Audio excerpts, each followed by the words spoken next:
नाज़रीन, धरती time online news सां गॾु आहियां इमरान अली गोपांग। ख़बर शामिल कयूं पिया नौशरो फिरोज़ खां ब्यूरो चीफ मंज़ूर मलक जी रिपोर्ट मुताबिक़ दरिया खान मरी भरिसां ॻोठु बोदलो डाहिरी में 7 ॾींहं अॻु बेदर्दी सां क़तलु कयल मासूम न्याणी बीबी ज़ैनब दी सैयद नूर मोहम्मद शाह लकियारी जे क़ातिल जवाबदार सबब अली शाह खे 3 ॾींहंनि जो जिस्मानी रिमांड पूरो थियण बाद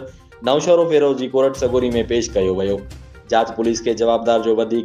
ॾींहंनि जो जिस्मानी रिमांड ॾिनो वियो। जवाबदार जी निशानदी ते जांच पुलिस पिस्टल हथ करे जवाबदार सबब अली शाह मथां 13D जो केस दाख़िल करे वरितो आहे, जॾहिं त जवाबदार जी रहाशगाह जी तलाशी दौरान लूण जे बाचकनि मां केतिराई तावीज़ पिणु हथ कया विया, जॾहिं त कातियूं छुरियुनि खां सवाइ वॾे तादाद में तावीज़ हथ कया विया, जॾहिं त मुख़्तलिफ़ हॾियूं पिणु हथ कयूं वयूं, जिन में शक कयो पियो वञे त मासूम ॿारनि खे क़तलु करे उन्हनि हॾियुनि में मुख़्तलिफ़ चिला कटिया वेंदा हुआ, जॾहिं त हिक अलमारी भितियुनि में अंदरि पियल